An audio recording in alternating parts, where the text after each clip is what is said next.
There was, just for the record though, there was a strange clump of like Vaseline-looking material on the knock of the arrow jammed up in the crow. I don't know what I got Well, to show him. you told me to lube it up, so I No, did. I listen, didn't put that much on it. you have to put the lube on the rail and the Okay. I'm going to wax stop on you the right string. there because we're already getting made fun of for sitting in a tree stand together, and now you're talking about over lubing shit, and we're just going to move on. Now I agree.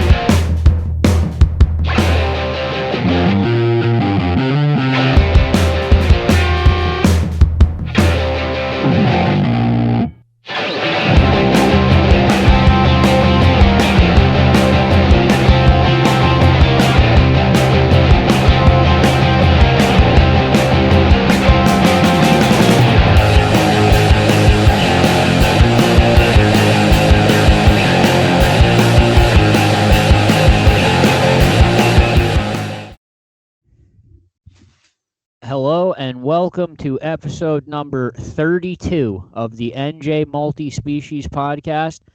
I am your host, Joe Santiago, my partner, Chris Pereira. What's going on? Tonight's topic, Chris, we're going to discuss what makes a good fisherman. That's tonight's topic. Yeah, I think in a previous episode, I think when Katie ran the episode and we fielded questions from listeners, I think something came up where someone wanted to know who we thought was better, you or I, and like it brought up other questions. And we just kind of like we could do a whole episode on that, to be honest, because it would just there's just tons of questions that it brings up, and And we have two non-professional fishermen that are going to pop in to give their opinion. Andy Laffy and the River Gnome, Garrett Daniels. And that's the other thing I wanted to mention too. I don't know if listeners get confused sometimes or whatever of what we're doing here, but we're not just looking like we obviously anyone who's watched more than one or two episodes sees that we don't just look for like professional anglers, charter captains, this, that, and the other. We bring just about anyone on the show. I don't think anyone that's asked to come on, we've said no to. Right? Not yet, no. I mean, basically, we're here as an avenue for people to talk fishing, and unfortunately, you always have to listen to me and Joe host whoever it is, but pretty much anyone's welcome to come on here.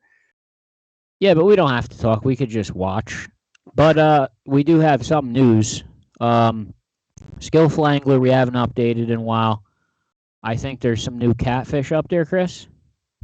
Yeah, I don't think there had been any updates, honestly, but I did catch two new ones.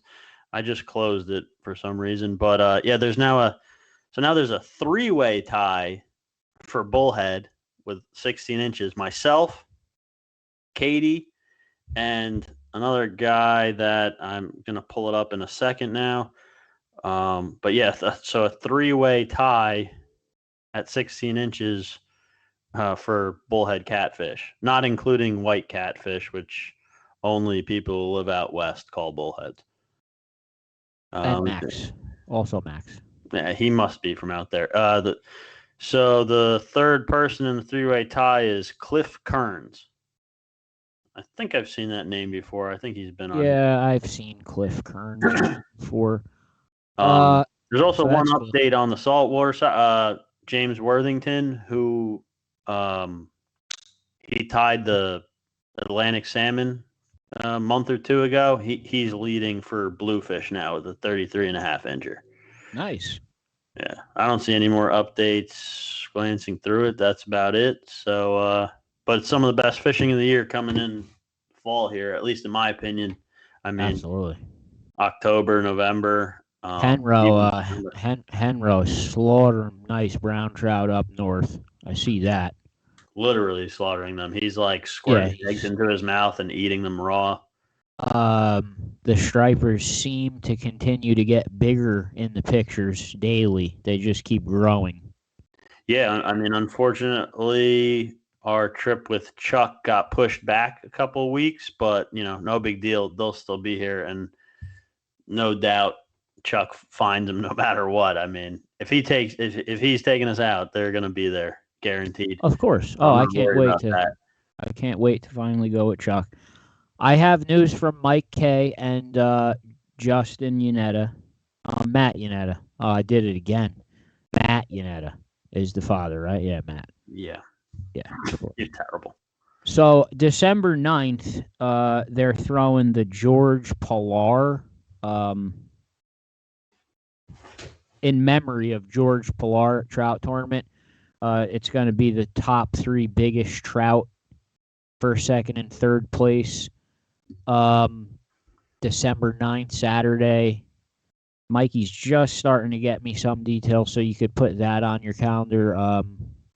That's just going to be one fish, trout only, rainbow, brown, tiger, golden, whatever you could catch. Lake trout season is still closed, so they can't be involved in a tournament.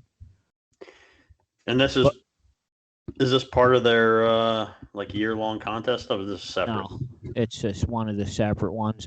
Okay. Then there's a February one. It's going to be like another Grand Slam. They're calling it the Cold Water Shootout. It's going to be a 2-day tournament again. It's looking like it's going to land in the area February 10th-ish, somewhere in there. But, yeah, that seems like it's going to be pretty cool, too. But So you don't have a date for that one yet? They just told you to... that one's kind of too far. But, yeah, it's in the ballpark of February 10th. I know that. That's going to be a 2-day multi-lake thing again. I don't know what species of fish yet. I don't have as many details, but the December 9th one, I'll probably be fishing in it. Other news, we went hunting. We went hunting from the same tree stand. We both shot a deer. We pulled off a double header. Is that considered gay? Like, I don't... It's yeah, a little bit. It's a little unorthodox, but it's not easy to do either. Like, so yeah, we went in one tree stand, got 2 deer. Oh, so then we're like fly fishermen. We're just purposely making it more difficult for ourselves. Well, we didn't have that much time to really hunt this year because every time we were gonna go hunting, someone would call us to go fishing, and we just couldn't resist it. But we had a lot of good opportunities on this hunt. A buck came right out to me. I didn't even see it. Chris saw it. I got a decent shot on it. And then a doe came out a little later on, and Chris had a decent shot on that. Well, hold on. This is a great story. You're just going to blow over it? Well, it's a fishing podcast. I don't want to spend too much time on hunting.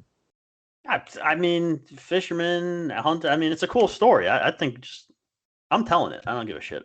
Okay. So the doe comes in. I got a new bow. It's not new though. I bought it used. We made sure it shot straight, shot at target, all that stuff. When I shot at this deer, it was an easy shot.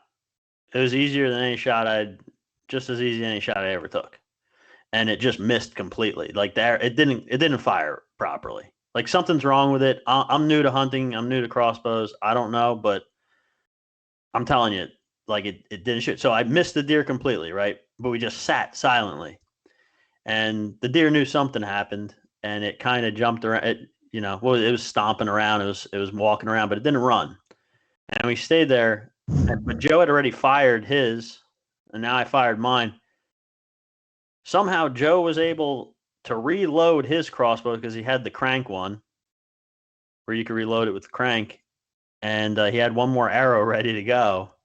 So we sat there very slowly, like Joe very slowly reloaded his crossbow. Then we very slowly, like when the deer wasn't paying attention, swapped crossbows.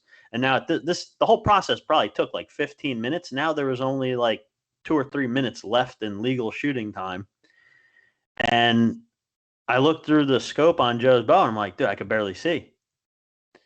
And this was there was only 7 minutes left of legal shooting time. So it was 23 minutes after sunset. I mean, I could barely see the deer.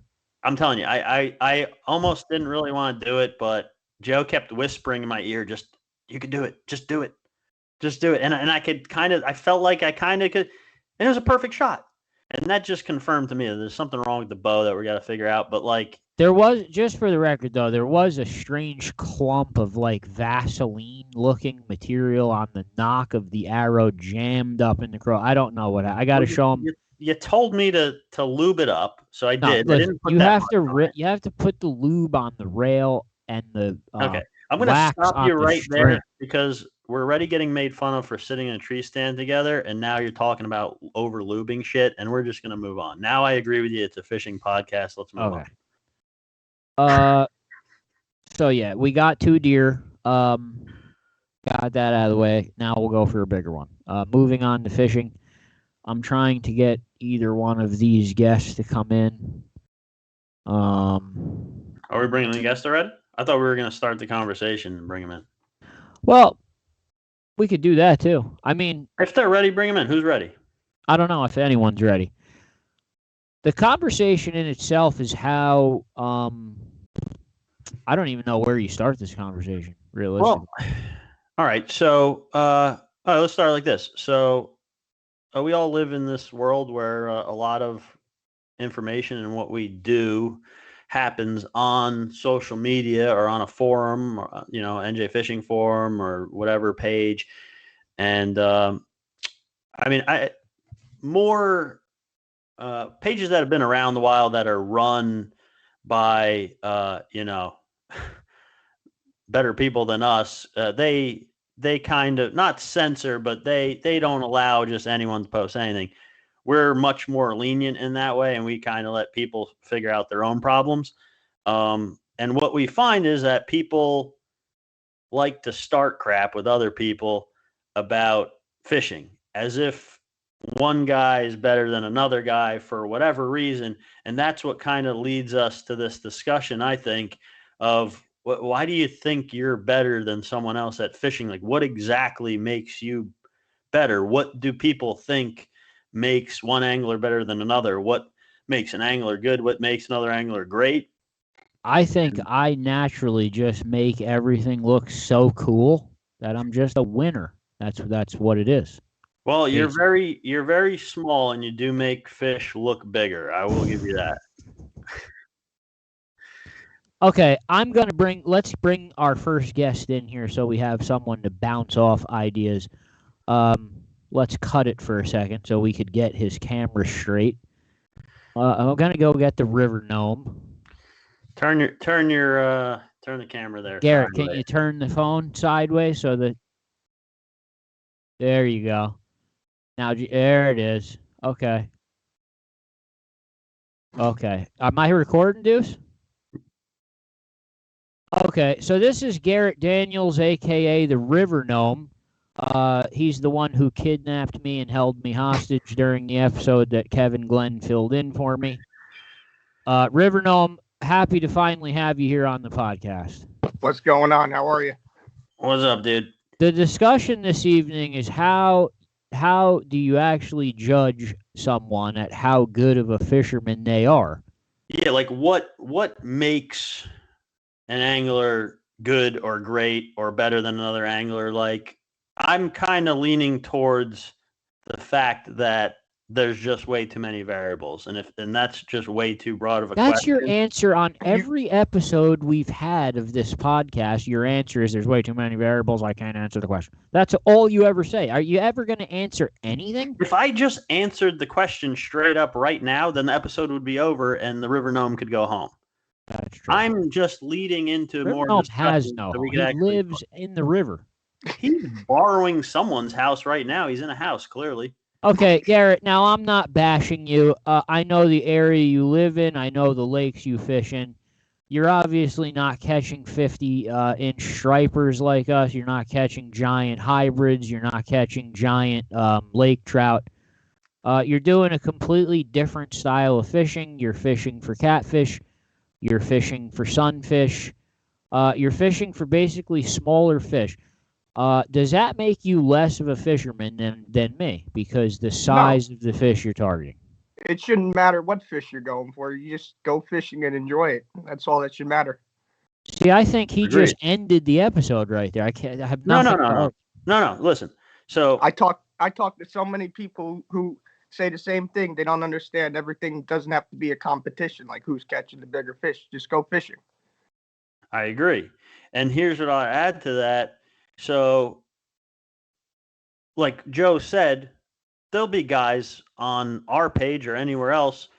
They'll see maybe you catch some regular sized fish and they'll be like, oh, who cares about that? And what I would say to that is when it comes to fishing, right? We said the other day, and we've said it before, we said fishing can kind of be whatever you want it to be, right? And that's kind of the beauty of it. And so I would say whatever his goal is, like just using you as an example, River Gnome, whatever he wants it to be, whatever his goal is, if he accomplishes that goal when he goes out, then he had a successful fishing adventure. And how are you going to argue with that? You can't. It really. You're kind of right. Me personally, I'm always out there against myself. Chris, you've seen me many times fishing where I've seen giant fish bend a rod over, and I don't even go for the rod. I just let someone else take it. I'm not like that at all, really. I don't know. I'm there to kind of like. I've let people catch my trout during spring trout season before. Like I don't personally like people that try to turn trout into a competition. Not trout, turn fishing itself into a competition. I feel it ruins fishing, and usually people that do that, I won't invite them back fishing again. But then again, I fish in tournaments, and then when I'm in the tournament, that's a whole nother game. I mean, then I'm fishing to win. I'm not there to have fun usually. They're kind of stressful. For me, anyway, they're they make you anxious.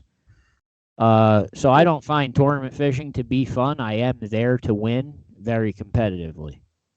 I mean, I think there is a right way to do friendly competitive fishing too. I don't think it's just that, there's a wrong way and there's a right way to do it. Like if I'm not saying like I'm like at the lake and I want to like fight everyone else, but I feel like an uncomfortable pressure on me. Like on a normal day fishing, it's not there. Now I'm in this tournament, I got like this extra pressure on me. But I'm saying on a normal day, not a tournament day. Normal day. If you're fishing and you see another guy fishing and you're catching fish and he's not, you're telling me that you don't feel some kind of like pride, like, yeah, I'm doing better than this guy. Of course. Yeah, but I wouldn't say it to him. Okay, and then that's the difference between the right way and the wrong way to do it, I guess. One of the differences. I would probably try to help him. No, some guys might see that as a slap in the face. Every guy down at like the RVTA on them tournaments, I mean, and you're fishing against them, but every time I've ever asked one of them a question, they've answered my question. They're not afraid to share information and then kick your ass anyway. I mean, that's the way it is. They'll tell you whatever you want to know and then whoop you up and down the lake no matter what. What's the difference? I mean, well, all right, River Gnome, let me, I'm not going to use your real name the whole episode, by the way. I'm just going to call you River Gnome. His real name's Garrett Daniels if you want to find him on Mayhem or Facebook, but he is famously known as the River Gnome. He's somehow related to Kevin Glenn. We don't know how. By the way, shout out to Andy Still, by the way. I just want to say. Shout out to Andy Still. Is that real or are you just making fun of him? Either one. That means he's mocking him. Andrew still only watches for about 5 minutes and then he's got to take a piss and he doesn't come back. He falls asleep. I think he's been watching him longer. Nah, I don't think so.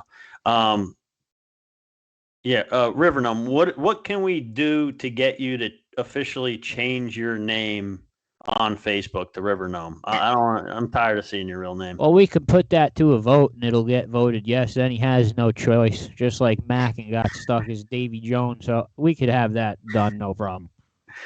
I'd be willing to make another account. No other accounts. We changed that one. It's only for 6 months, and then you can change it back.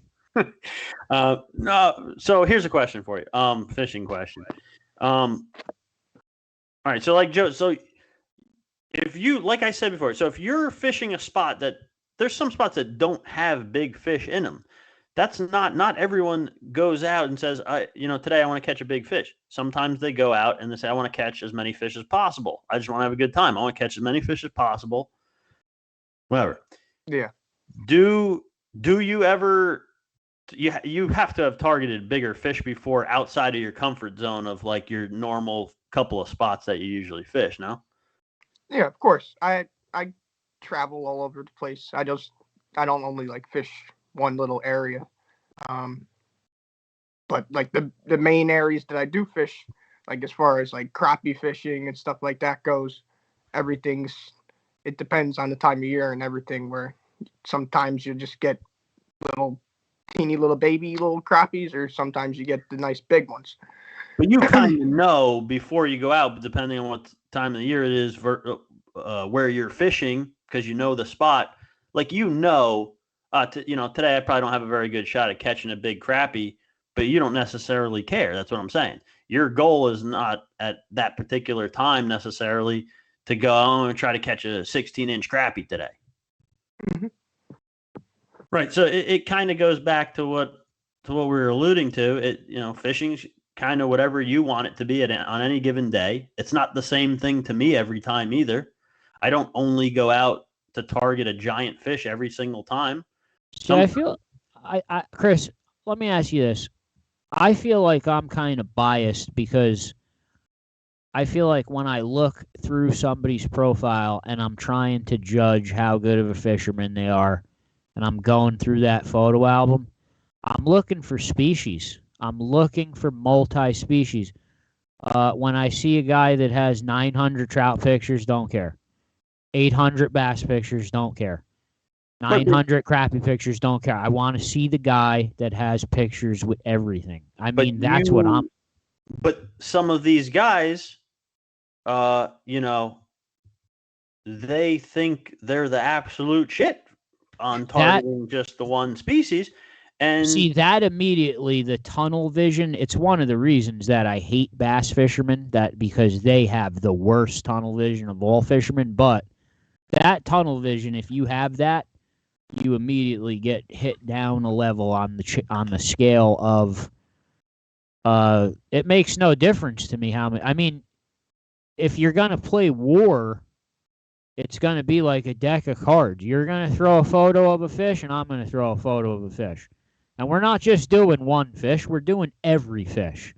So if you're going to play war with someone, you better have a lot of different fish ready in the deck. Like, if you're going to play a game of war with one species, you get what I'm saying? Like, so I'm biased to that shit right off the bat. If you're not a multi-species fisherman, you're out. What do you think about that, River Gnome? Yeah, I always been the one to catch everything. Like, I don't just go after one. Do you hate the guys that only target one species, like Joe clearly does? I mean, I don't hate them. But I don't that's hate what they them, like. but you're bragging about. Chris, let me ask you a serious question right now. And this is serious. I want you to truthfully answer this. I will. We take a kid from like Ethiopia. He loves fishing. He knows nothing about America, or he's never even seen a television. Okay. We sit him down at a table. We sit him down at a table with you and Mike Iaconelli, right? Okay. Now, this kid looks through Mike Iaconelli's photo album, and then he looks through your photo album. And then he has to tell you which one he thinks is more impressive of a fishing life. There's no way that he's going to answer Mike Iaconelli. Well, if you think he is, you're just being modest, because he's not going to.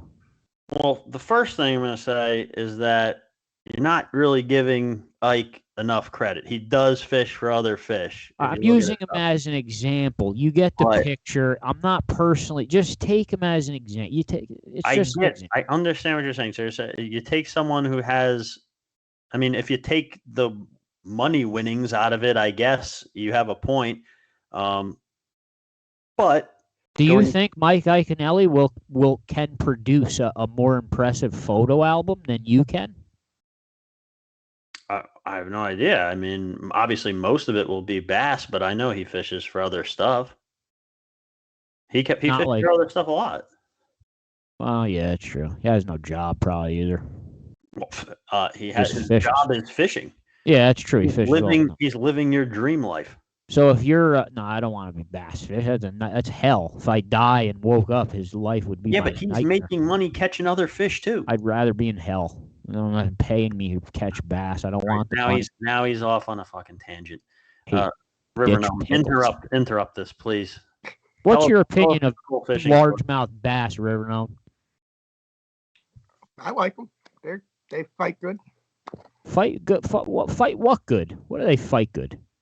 I mean, maybe I'm just lucky with some of the bass I got in my lakes around here, but You got hard fighting largemouth out there? yeah, Okay. They fight. Let me tell you why Joe hates largemouth. So much. smallmouth fight better though. That is true. But let me tell you why Joe hates largemouth because they're popular. He doesn't like popular things. If he liked music and it became popular, he wouldn't like it anymore. Music's popular. What do you mean music? I love music. I'm just saying. You used to like Taylor Swift. She became popular. You don't like her anymore. That's true though. You have a point. If all the bass fishermen started walleye fishing, I'd probably start bass fishing. I'd just go the other way. I mean, Must be a look. Chiefs fan too. I'm a Jets fan. I'm used to failure.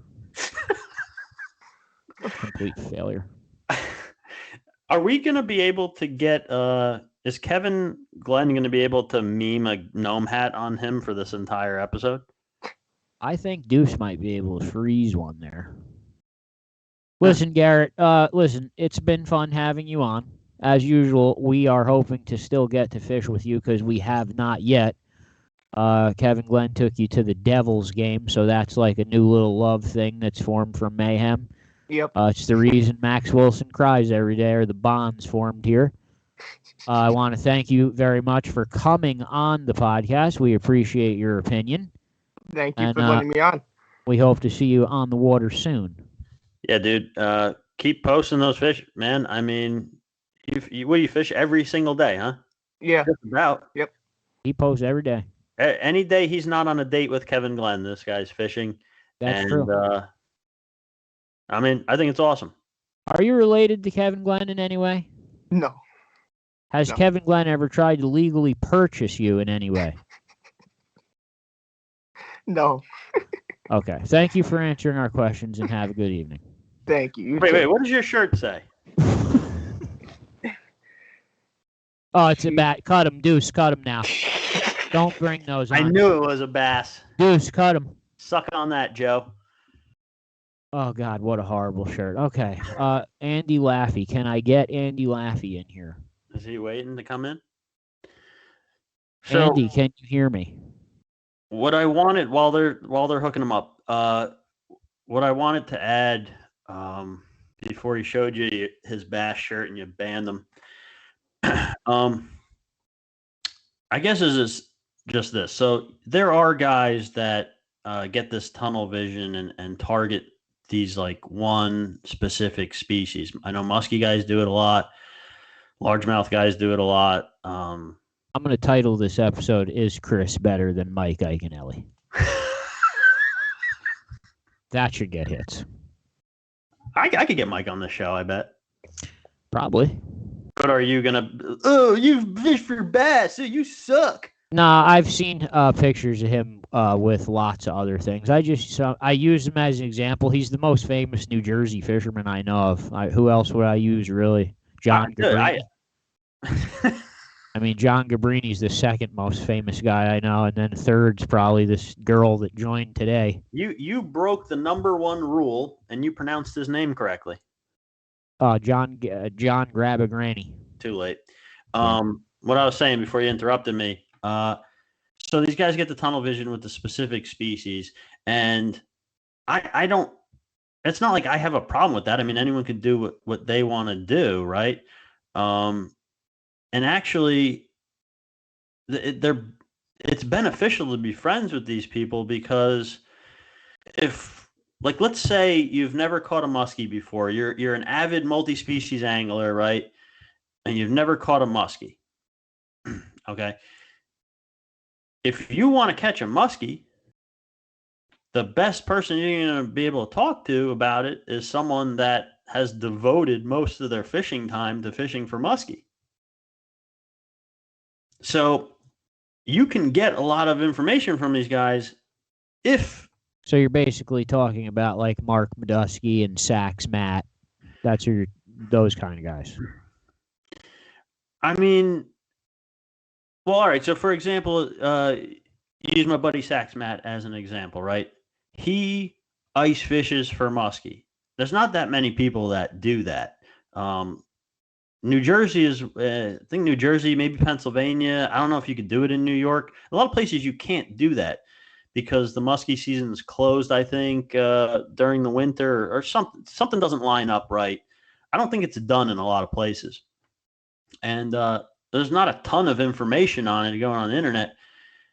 So, years back, I started talking with him, and he was nice enough to invite me ice fishing for muskie.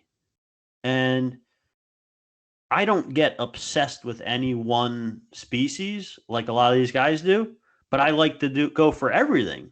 So I'm always friendly to these guys, and as long as they're cool and friendly back, like that's how I've made a lot of friendships. And it's tough. And I guess what I'm trying to say is, just for the record, I'm not bashing those guys. I am strictly bashing the bass guys. But I'm saying even the bass guys. Here's the point. Just let me finish the point. Stop interrupting me. I didn't even say anything. Just because someone only wants to fish for bass, that's not where the problem lies. The problem lies in the guys that only target one species and look down on the guys that fish for other stuff. The guys that target one specific species, but who are willing to contribute to the fishing community, are a valuable asset. I agree. Can we just pause for 1 second and try to get Andrew Laffy in here? Because he would love to talk about this if we could get him. Let's fix this and get him in there. Okay. Okay, so we were able to get our next guest in, Mr. Andy Laffy, big fisherman from Maine, now big fisherman in Jersey, but still bound back and forth. Me and Chris are just in the middle talking about how you rank good of a fish person actually is, and Chris was specifically talking about people that do certain or use certain things look down on other people that do the same thing. Absolutely. First thing, before you can be a good fisherman, you have to be a good person. Surround yourself with people. And that starts from day one, when we were kids, being brought up, whether it was our immediate family or, somebody that took us fishing and showed us the way. I wasn't raised right. No one taught me how to fish. No one taught me how to fish. No one fished in my family. I hope your mom's not watching this. Well, my mom doesn't fish. She didn't teach me how to fish, and my dad didn't fish. I had to teach myself how to fish. So sometimes I'm an asshole. So Andy, other than being a good, we were kind of talking like how I was being biased towards the guys that were kind of one-dimensional, like the bass fishermen. I said they were immediately eliminated from the conversation because they just do the same shit over and over again. How do you rank how good of a fisherman a person actually is? On how well they can teach it. That's a good pretty good answer. Yeah, I never got that answer. That's a good answer. End the episode. He answered the question. Let's hear the explanation behind that. Yeah, that's a seriously good philosophy. I like that. Go I ahead. did not see that coming. Yeah, I'm blown away right now. Let's hear it. What would you like me to say? I want you to explain that answer. Sure. Well, being that when you see something or hear something, you remember a certain percentage of it. But when you teach it and do it kinesthetically, you not only make yourself better, but you also make others better. So taking that concept and applying it towards being a good fisherman, if you're able to learn and be a good person, you can be a good, successful fisherman. Now, what do you think about this added to that? So, you know, the old saying, like, the student always surpasses the teacher. Yes, sir. I don't agree with that saying if the teacher remains open to learning from the student as well as they're teaching them. And that's where it goes full circle, because there's a benefit to both the teacher and the student. And Right. anything always can't be true all the time. Also true. This guy makes so much sense. I don't know what to do. Like I didn't know you. I only knew you from the RVTA posts, and I didn't make it to the veterans contest and get to meet you. But Joe didn't tell me you're basically a philosophist. Yeah, my I like circuit that. board's melting down. Well, thank you guys for the comments. I've been tuning into what you've been doing, and I've had the opportunity to meet Joe for over a year now, right, Joe? Probably about a year. Yeah. And Chris, I'm sure I'll meet you at some point here. Don't talk about how the friendships. Max is watching. I'll start crying. And No, Andy, now what do you think about the multi-species? How much does that rank? See, now I wanted to throw this in too while Andy's there. The main thing, my main answer realistically to this question would be consistency. You kind of always see the same names over and over again. I'm not going to start naming them because you'll fail. It just would be too long. But you kind of always see the same names over and over. You see the same people posting pictures over and over. Consistency, everyone gets lucky once in a while, but not everyone can just keep getting lucky over and over and over. So when you're consistently doing it, you kind of know. Like Kevin Cool on Lake Apacon. Basically, every tournament there, he's in first place, and then the other 4 people that placed are on his boat with him. So, I mean, and you see that every tournament over and over and over. Kevin Cool's not that lucky. He just knows how to fish Apacon like Eddie Mackin. Consistency. Who's the Round Valley guy? Joe Sadowski. Sikowski. I can never say his name right. I mean, Joe, that guy. You literally say nobody's name right ever. That's true. Oh, neither do you, dude. Give me a break. I quit purposely to mock you. You read the Skillful Angler last week and butchered the guy. He probably changed his name. You should have seen the way that name was spelled. It had like 27 vowels in it. All right, but this guy Sadowski, is that how you say it? Sikowski. I mean, anytime he shows up to anything, he's in. I mean, the Grand Slam, he was in first and second place. Then in your veterans tournament, he's there again. If it involves trolling, the dude's always there. You know he's good. You just know. Consistency. That's my answer. I don't disagree with that either. Yeah, I think that's definitely a huge part of it. And like, especially when I was learning and teaching myself, I'd go fishing all the time. And, you know, I had the internet, I had njfishing.com, I had all these tools at my disposal. I made friends with people. I learned quickly teaching myself as an adult how to fish. And it's a totally different experience as when you're a kid and your father, your grandfather, your uncle teaches you how to fish. I'm kind of jealous that I never got that, you know, but it is what it is. It can't go back in time. But my point is, I put so many hours in, and I had success early on, but it wasn't that often when you took into consideration how much I was going. But to someone looking at it online, if I'm posting a big fish every week, to someone looking at it from a social media standpoint, I'm killing it. But what they don't know is I went fishing 7 times that week, and I didn't catch anything most of the time. Well, right? That's how everything is with social media. You know, like my wife sees like some guy like picking sunflowers with his wife, and she's like, oh, what a cute couple. Like, little does she know, like, he's a heroin addict, and he beats the shit out of her. She just got him to pose for a nice Facebook pic. It's all a pony show. You're getting me mad. So Andy, I don't even know what I was talking about now. Joe Sikowski. Yeah, we know I asked him for advice one time. I said, Joe, how are you so good, so consistent? He just looked at me and he said, be the fish, see the fish, catch the fish, and he walked away. I don't know if he's giving me like a Caddyshack thing. I don't know. That's funny, but like, I mean, it's also kind of a dick move. I don't know. It might be Joe. If you're watching, I think it might have been a cryptic panoptics like thing he was throwing at me. Rob Gatos is another guy. Like if you always follow him around, you're gonna find fish. Mike Connery, even Laffy. I mean, but Andy, I mean, I know because you fish the clubs, and I've been in the clubs too, and I've been in the clubs a few times with my fly rod when a guy. I'm with my buddy Scott Carroll, and he's with his night crawlers, and he just kicks my ass up and down the river. Sometimes it's frustrating. It's not like he's dancing around, rubbing it in my face, but it is hard to watch. Right, but that I think that's part of the point of this conversation. That doesn't make him a better angler than you, right?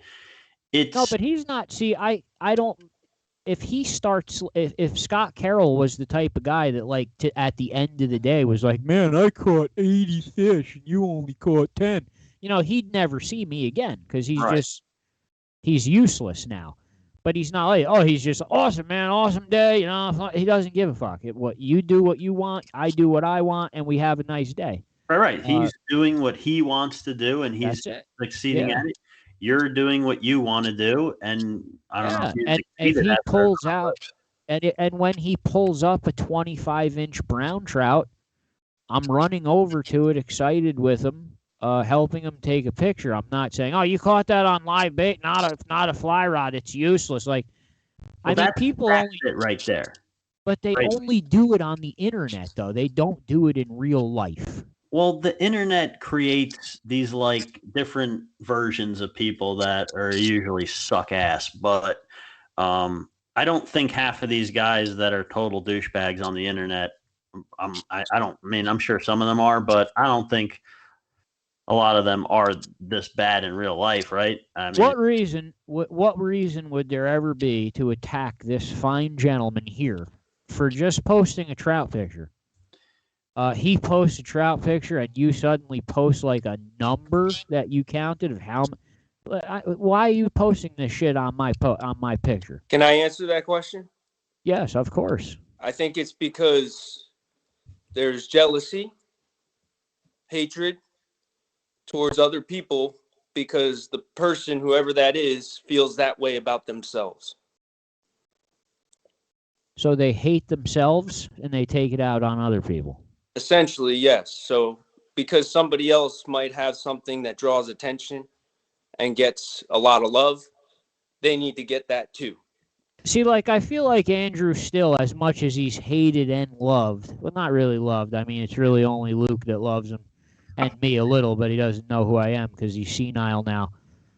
Andy still is kind of just doing it for fun and having a good time. He's not malicious. Sometimes he gets mad. You could tell when he's actually mad, but most of it's just him being funny.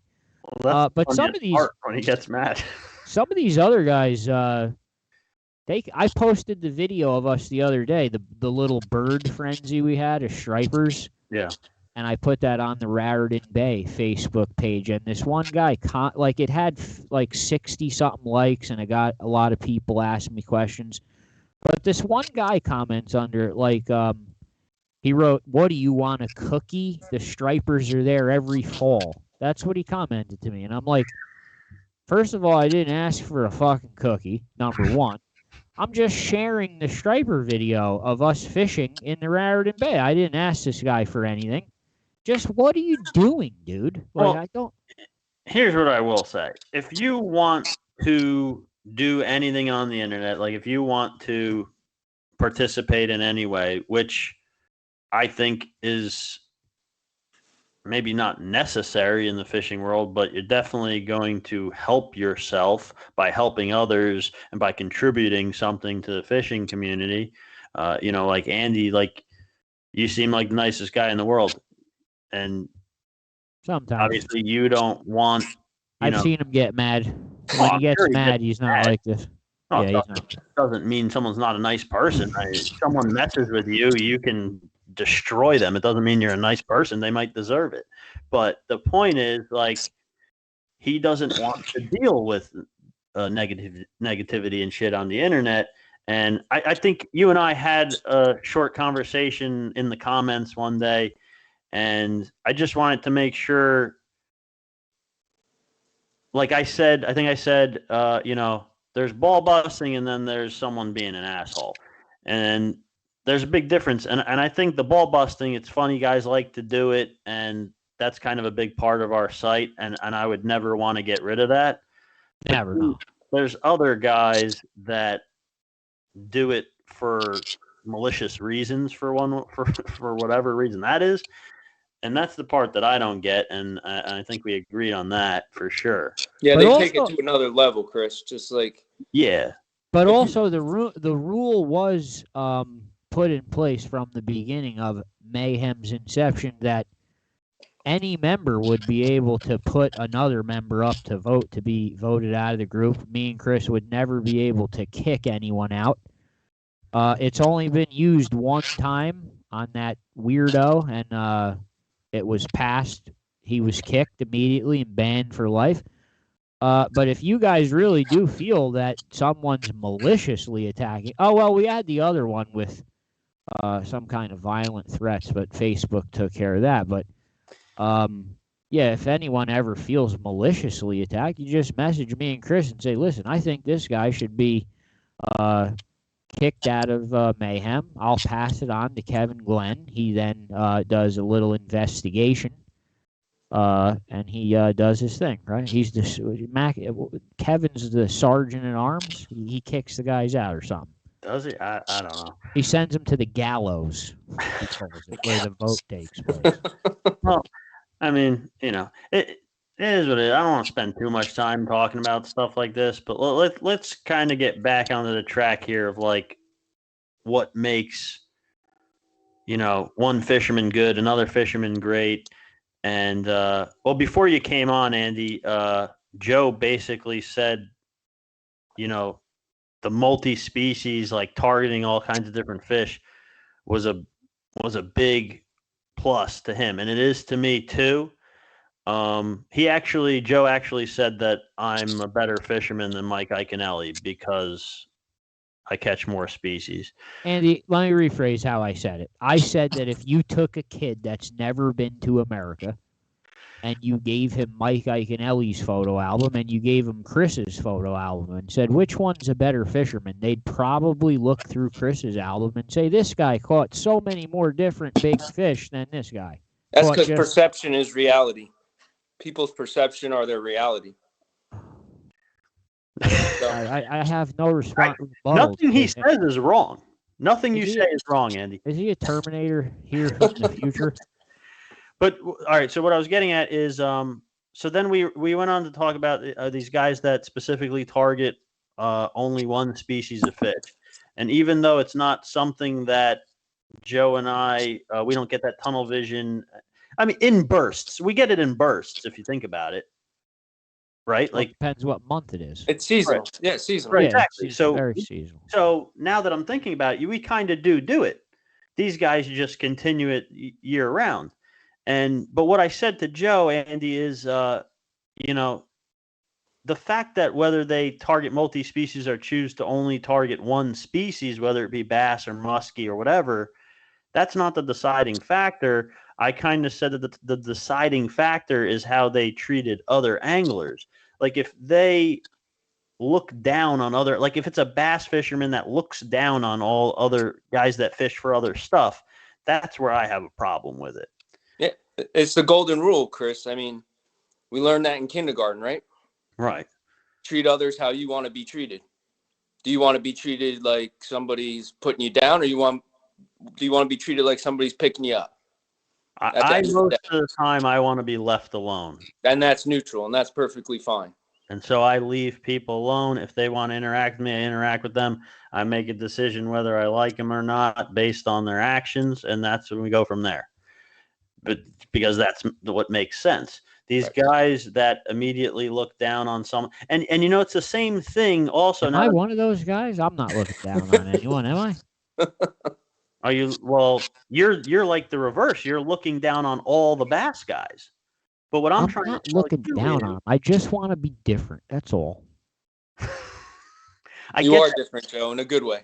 You use the term "good" very loosely, but well, you're kind of doing the reverse. My point is, like, if it's a bass guy, a guy that only likes to fish for bass, but he's willing to contribute to the fishing community his bass knowledge, that's cool in my book, because they're not interested in the information you have, but he's interested in like contributing and sharing with you. Does that make sense? I mean, it makes sense, but it doesn't really help towards the conversation of how good of a fisherman he is, though. Well, we kind of went off on a little bit of a tangent because you wanted to judge anglers based on how many species they catch, but I just said I thought I was biased because I always, some guy pulls out a photo album and shows me 900 ditch pickles. What do I like? Laffy's going to show me salmon. He's going to show me trout. He's going to show me hybrids. I want to see all that shit. Like, I don't know. I guess a real angler, even if he only likes to fish for bass, he may think that stuff's cool. Maybe he wants to try it someday. Yeah, that's great. But on my list, he just don't rank that high. Like, I don't want his autograph. Like, people want yours at ShopRite. I don't want his. I don't want it. All right. How is this, Andy? Let's jump a little bit different. We didn't talk about this yet. What about the athleticism is not the right word, but like the physical technique of fishing that has to be involved in how good of a fisherman someone is. It's absolutely 100%. It's directly related. Yeah. Go ahead. You surround yourself around the right people with the right basis, and Chris, you taught yourself. Sounds like a lot of the things that you've learned, but now you've surrounded yourself with people. I taught him most. Okay, so Joe taught you. He sucked till I met him. Then Joe taught me hunting. Now he's better than Mike Iaconelli. Well, if you invest the time around the right people, it's a formulary, So it essentially equates to: do you surround yourself around the right people? Do you put the time in?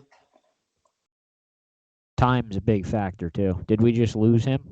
I think we might have lost Andy for a second while he gets himself situated. Are you back? We got you back? Yep. So you surround yourself around the right people, you put the time in, and you self-educate yourself. Who cares what anybody else thinks? Care what you think, and then from there, you can go from there on the way people treat you. That's true.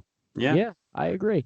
Chris, going back to what you just said with the physical attributes, I've noticed, like, in the Salmon River, obviously, or any other like situation where you're kind of using your eyes to look, obviously the height is a problem. Somebody like Andy, who how tall are you, Andy? 5'11". I mean, yeah, he has twice the size. Yeah, he's twice the size of me. So when he's looking out into the river and I'm looking out into the river with the polarized glasses trying to see through the glare, he has a much better downward angle on the water than I do. So physical attributes, yeah, I have noticed that things like that, height, do affect things. You can't see. Yeah, but if we're fishing together, Joe, you can see high and I can see low.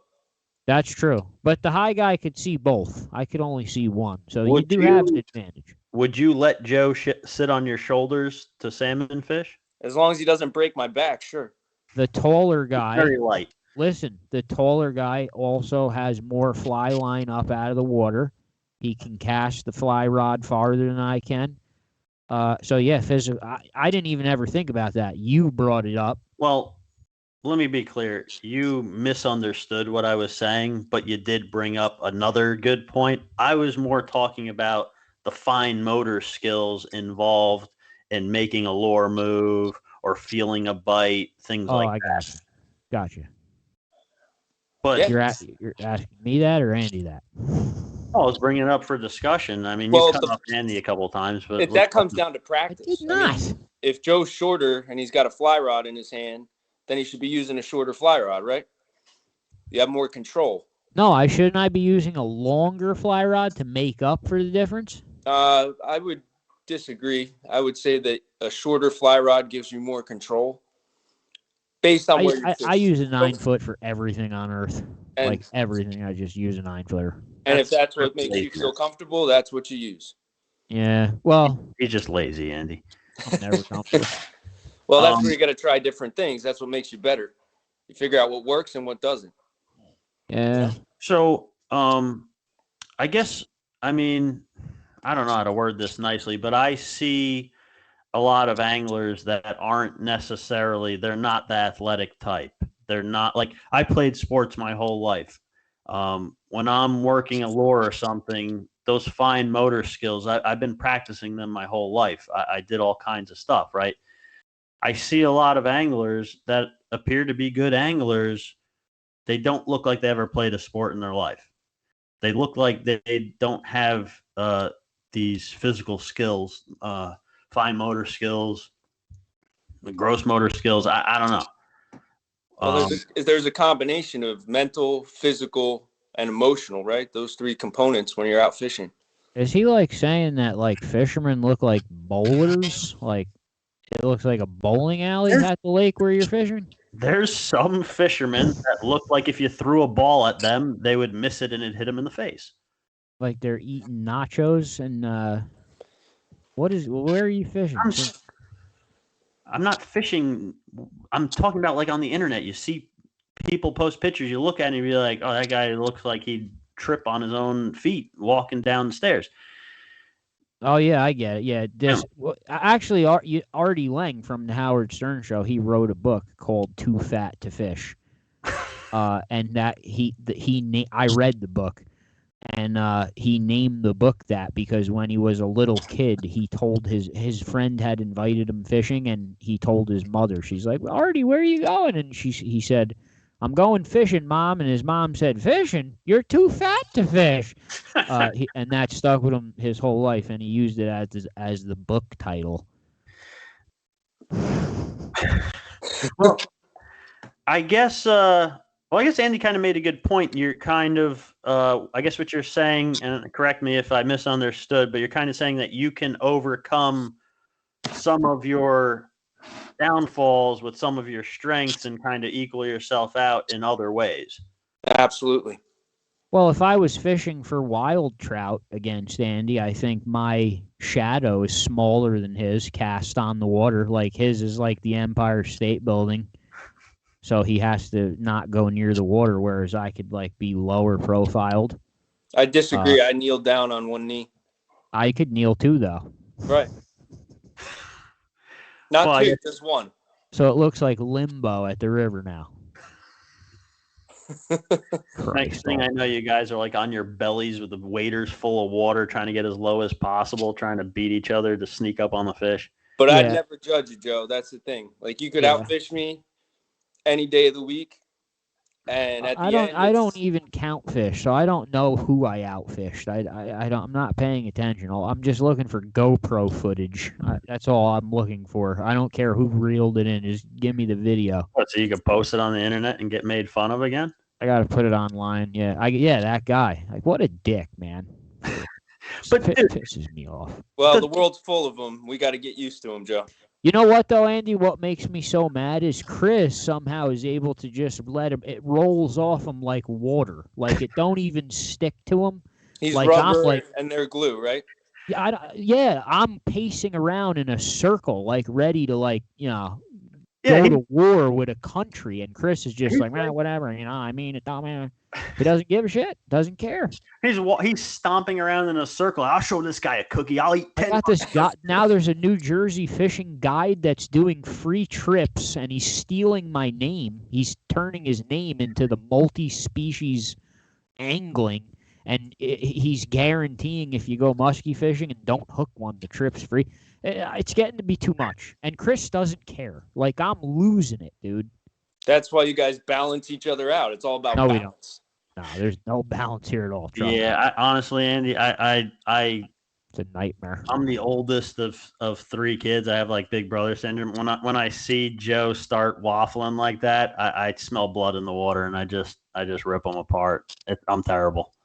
Well, Yeah. you got to have that, you know. Like, Andy, listen, thank you so much for coming on. I'm Thank going you, to guys. watch Monday Night Football. I've had enough of this. We just talked about before you did come in. December 9th, there's going to be a Pollard Memorial Tournament on Round Valley. Will you be at that? I will be there. I will also be there. I wanted to ask Joe, but I knew he wouldn't know the answer. The man who the tournament is put on for, do you know him? Like, do you know the story behind that? I did not know him personally, but there will be an article coming up in the next newsletter. Not the one for October, but the next newsletter that'll be out in December for Round Valley, highlighting George Pillar's successes. He was very instrumental in making it possible for the Trophy Trout program, which now is in place.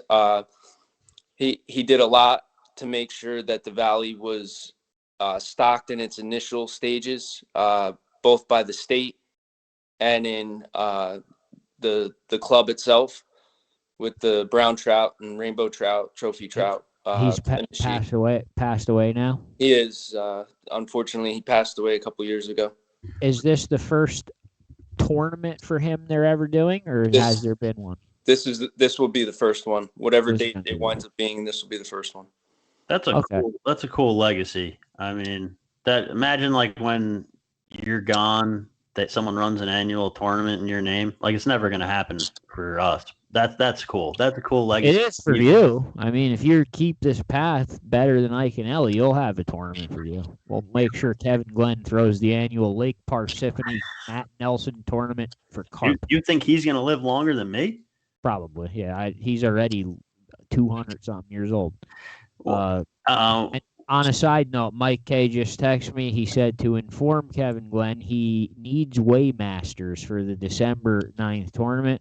He knows Kevin has a baby on the way, so he can't fish. So Kevin's perfect candidate for Waymaster. So please contact Mike K, Kevin. And just one other thing, bringing that up, Joe, Mike knew George personally, so he would be a good person to ask some more questions about before the article comes out. Yeah, he's got Mike. Mike just texted me like spur of the moment. He was like, just kind of get the word out a little bit, but they'll have a lot more info coming on it. But yes, sir. I have little bits and pieces. Do you have anything you want to plug before you go? How do people get your newsletter? It goes out to all RVTA members. So if you're a member, either individual or a family member, it gets mailed to your house, printed, shipped. And how part often? Of your dues. What's that? How often? How many times a year? Quarterly. So 4 per year? Yep. All right, so if you join the RVTA, you get the quarterly newsletter written by Andy Laffy, and I get it. It's usually filled with pretty good information. Well, it's not written by me. I'm one of the teammates, the editor, the managing editor, whereas Steve Martin's the publisher, and then we have several different members who write articles. So it's not it's a team effort. Gotcha. And just while I have you on here, that veterans tournament that you threw was just an unbelievable event. One of the best tournaments I've ever personally fished in. I hope that's something that you're planning to make an annual thing. Absolutely. Thank you for being there, Joe. We appreciated you dedicating your time. And is that something you're going to do every year, you think? Annually. Yes, sir. Awesome. Great. Andy, thank you so much for coming on tonight. I really do appreciate it. Thank you, guys. Are you going to the Christmas party? Absolutely. He is going to the Christmas party. I'll see you at the tournament before the Christmas party. Roger that. All right. Have a good night. All right. Good night, Chris. Good night, Joe. Take care. Thanks. All right. So that was Andy Laffy. Chris, before we say goodbye, do you want to touch on this Christmas party? Well, just maybe if you want to explain any specifics now that people aren't really understanding that's out there. How did this come to fruition? We want people to know we aren't stealing the NJ.com Christmas party. Yeah, I don't know. There's a couple there's a couple of comments that seemed like people wanted us to let Jerry do what he has done in the past, but gotta understand, like Jerry asked us to help him with this. He wanted us to be a part of it. He wanted to kind of combine and throw a bigger party and get better prizes and whatever else. He wanted to work as a team to bring the Christmas party back. He wasn't sure the place where he used to throw it in the past. They changed ownership. He wasn't sure about that. The prices all went up. He wasn't sure about that. They're charging more for the food and the space and stuff. And who knows? It might have been a couple more years before it came back otherwise, or maybe he was gonna just relax. It's a lot of work for him to throw these parties, and he wants some help. I don't think he was sure if he was even gonna do it. But when we kind of I talked to him on the phone a month or so before we had him on the show, and we were talking about fishing and NJ Fishing and the Mayhem page and the podcast and stuff. And we talked about the Christmas party. I said, Jerry, people love that, man. Like, he's like, no, I know. I was like, are you gonna bring it back? And he's like, I'm thinking about it. Bottom line is, it's not like we're trying to take this over. Like, we're helping Jerry. He asked for our help, and that's what we're doing. And I think it's going to be awesome. I mean, we're changing as little as possible. Like I said, it's going to be awesome. It is going to be awesome. Yeah. Unfortunately, the place, prices went up with everything. Unfortunately, everyone knows that. So what does somebody do if they want to come to the Christmas party? How do they? So right now, what we all agreed, we wanted to make sure that all the old school NJF guys that used to go to all the Christmas parties, we want to make sure that they definitely have a spot if they want. So Jerry is reaching out to a lot of guys, especially on the saltwater side, guys that have always come in the past, and he's putting a list together, like a pre-list. And then he asked us to do the same, make sure we get as many of our guys that we wanted to come from our side. And a lot of the guys are the same. They're in NJF, they're in Mayhem, they're our friends, they're already in NJF. I met most of them through NJF. It's a lot of the same stuff. But basically, we're compiling a list before we open it up in general to both the group. We have, I don't know how many Jerry has, but I would imagine he's going to have somewhere around 30. We're already have somewhere around 30. So in a couple of days or a week or so, when Jerry's ready with all the other details and stuff, he's going to open the RSVPing up with the list that we already have, and the rest of the spots is going to be first come, first serve. So basically, there's not going to be that many spots left for this. No, when he opens, I think it's a max of 75 people. So when he opens this up on the NJ Fishing, we will then open it up as well. We'll probably, I think the easiest way to do it is probably just to link. I think it is open on NJ Fishing. He posted it Sunday. Did he post it with you can sign up? Yeah. Oh, well then, I mean, he was supposed to have the list already. Did he put the list? I don't know. I'll check it out. You're probably wrong. But he posted something Sunday about I think he posted that, just confirming that we were having it. Because like I said, when we said it, it was like people were like, whoa, what's going on? It's not the... No, they want to hear it from Jerry. Yeah, it's the same NJ Fishing party. We're doing what Jerry wants. We're helping Jerry. It's the same exact Christmas party used to be. We're just adding a few mental patients to it, and that's it. Yeah. Same party, added mental patients. We're bringing more people. Hopefully it brings more people into NJ fishing and gets them interacting in there more again like they did in years past. And just the details for the party, if anyone's listening that hasn't seen it anywhere written, it's December 16th, which is a Saturday. It's from 7 to 10 at Woodbridge Brewing. And it's $65 per person, and that covers all the food, which is a variety. It's kind of like a buffet style. They got, the pizzas, salads, pasta dishes, wings. What time does it start? 7 to 10. 7 to 10. 7 p.m. till 10 p.m. And then, some guys stay later than that. They just move over to the bar and they bullshit for a little bit longer. I don't think the place closes till much later. But it covers all the food. The food was good in the past. It's different owners, but I think it's similar. It also covers your drinks, covers your beers. They have beers on tap, covers all that. Covers wines, whatever. I'm sure not the super expensive wine, but it covers the house wines or whatever. Sodas if you don't drink or whatever. And it also covers any tips for the servers.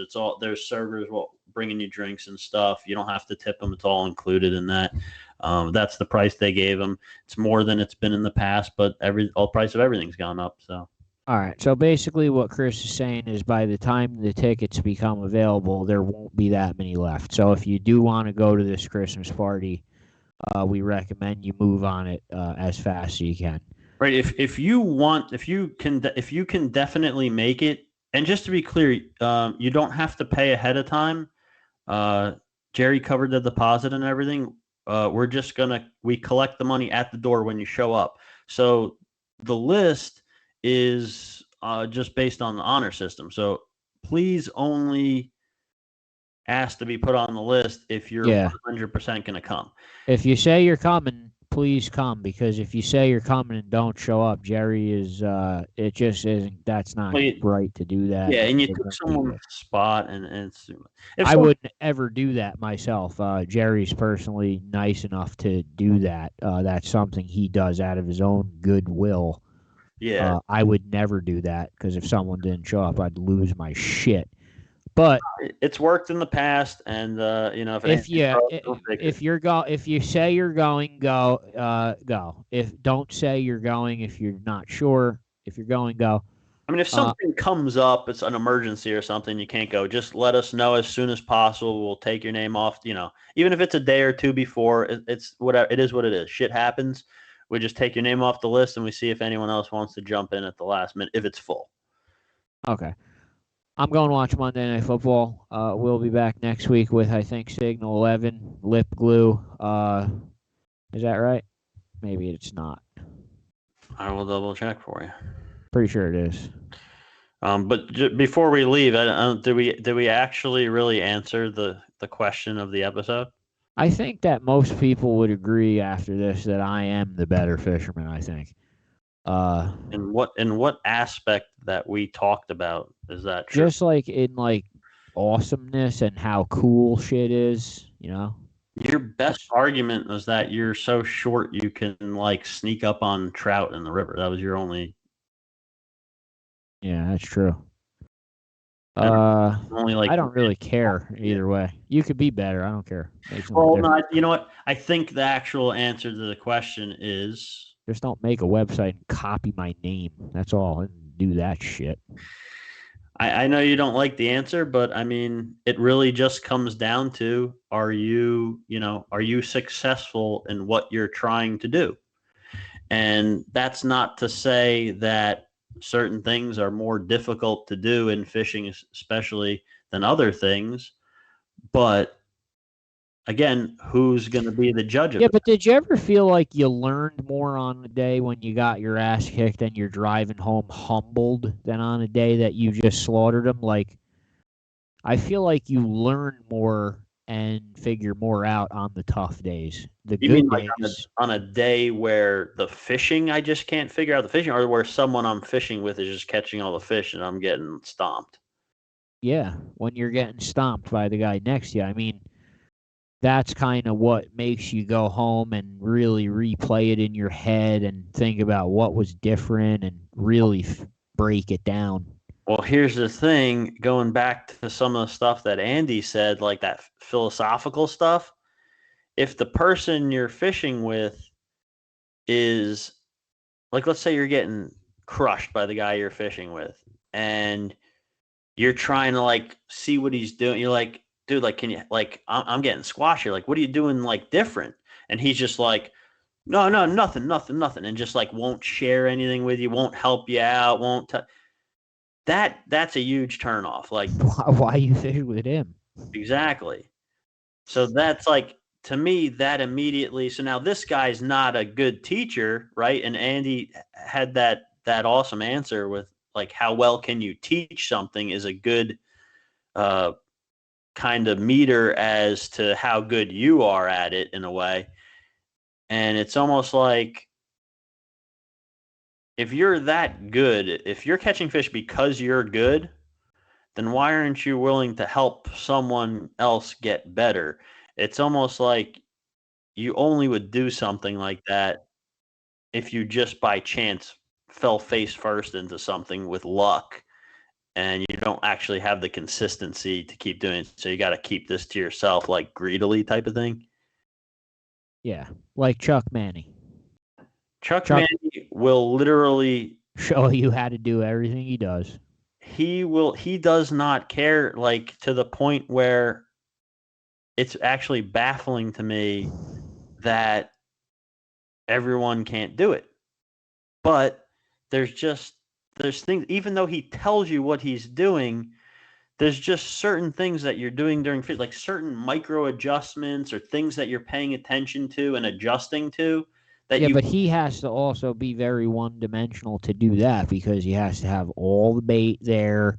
He's got to have all the rods. That's very time-consuming, the prep work that goes into doing that. So when the time comes, he's very honed in to just doing that. And he's probably the best at it. Doesn't give a shit if you know how he does it or not. If you're willing to put the effort in, you don't care. Right. Like, you can teach someone how to do something, and that's great. But if you don't teach them how to be consistent and adjust to the changes as you're doing whatever that is, it's not really going to help you for very long. You know what I mean? Yeah. I was getting scared to ask Laffy any more questions. It was like I was talking to Google, or like, hey Siri, like he was answering me like in like a computer, like, holy shit. Just so everyone, there's no, like, we don't pre-plan any of this crap. Like, he didn't know what we were going to ask him, and he seemed to have, like, this perfect philosophical answer ready for the questions. We don't format any of this. Wait, who did that? Someone had that today? What do you mean? Somebody had questions for today? No, what the hell are you talking about? Did you just draw a blank and forget what we were talking about? You just said somebody was formatting something, and you... I said we don't format this show, as in we don't plan the questions ahead of time, and Andy didn't know what we were going to ask him, but he had no idea. Had, like, the perfect answer ready. I'm just letting everyone know, it's not like we told him what we were going to ask him or planned any of this. Like, that's why I'm saying it was like, hey Siri, and he just right on the money, and like, whoa, never expected that. Whoa, never expected that answer. Yeah, Adam, we don't script anything. Adam Mahara once offered us $100 to do a script, and we turned him down. We don't do script. We're not for sale. It's not Saturday Night Live. I've had enough. It's over. We'll see you next week. All right. Take care, guys. You get no answers from this show.